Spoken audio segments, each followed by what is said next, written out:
Suchir India foundation ఆధ్వర్యంలో sir C V Raman young genius 2026 అవార్డుల ప్రదానం హైదరాబాద్ రవీంద్ర భారతిలో ఘనంగా జరిగింది. ఈ కార్యక్రమంలో ఎమ్మెల్యే ఘంటా శ్రీనివాసరావు, ఎమ్మెల్యే చింతమనేని ప్రభాకర్, సినీ నటులు శ్రీకాంత్, శివాజీ రాజా పాల్గొని అవార్డులు ప్రదానం చేశారు. ఈ సందర్భంగా Suchir India Foundation coffee table book ని వారు లాంచ్ చేశారు. ప్రముఖ సామాజిక సేవా సంస్థ సుచిర్ ఇండియా ఫౌండేషన్ 33వ sir C V Raman talent search పరీక్షని జాతీయ, రాష్ట్ర స్థాయిలో వివిధ పాఠశాలల్లో నిర్వహించింది.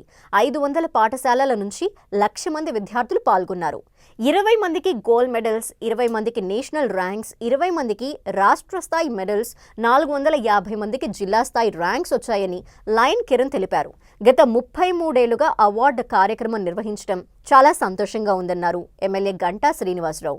పిల్లల్ని టీచర్లు, తల్లిదండ్రులు రోబోలాగా ట్రీట్ చేయొద్దని, పిల్లలకి స్వేచ్ఛ ఇవ్వాలని సూచించారు. తల్లిదండ్రులు కూడా ఒకటే నేను అప్పీల్ చేస్తా ఉన్నాను. పిల్లల యొక్క ఇంట్రెస్ట్ ఏంటి, వాళ్ళ యొక్క ఆలోచన ఏ విధంగా ఉంది, అది మనం గుర్తించి దాంట్లో మనం ప్రోత్సహించాల్సిన అవసరం ఉంది. కానీ తల్లిదండ్రులు కొంతమంది చూస్తూ ఉంటాం, వాళ్ళకు కొన్ని కోరికలు ఉంటాయి, ఆలోచనలు ఉంటాయి. మా అబ్బాయిని సినిమా యాక్టర్ చేయాలి, లేకపోతే మా అబ్బాయిని ఒక మంచి పొలిటీషియన్ చేయాలి, మా అబ్బాయిని లేకపోతే ఒక మంచి ఆఫీసర్ చేయాలని. దయచేసి నేను తల్లిదండ్రులకి, నేను ఆల్రెడీ ఒక తండ్రిగా నేను ఒకటే అప్పీల్ చేస్తూ ఉన్నాను, ఏదైతే మీ ఆలోచనలో కోరికల్లో దయచేసి పిల్లల మీద రుద్దవద్దు. పిల్లల యొక్క ఇంట్రెస్ట్ ఎందులో ఉందో దాంట్లో మనం ప్రోత్సహిస్తే వాళ్ళు వండర్ఫుల్ రిజల్ట్స్ సాధిస్తారు.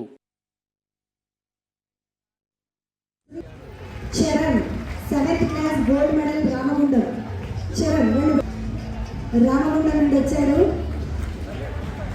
Lasya 8th class gold medal Bellampalli, Khammam జిల్లా.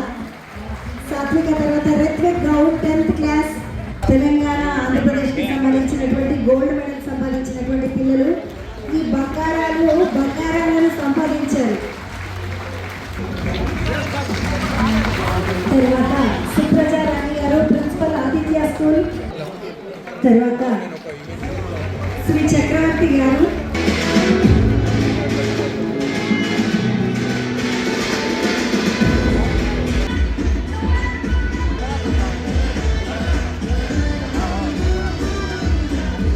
మోక్షజ్ఞ.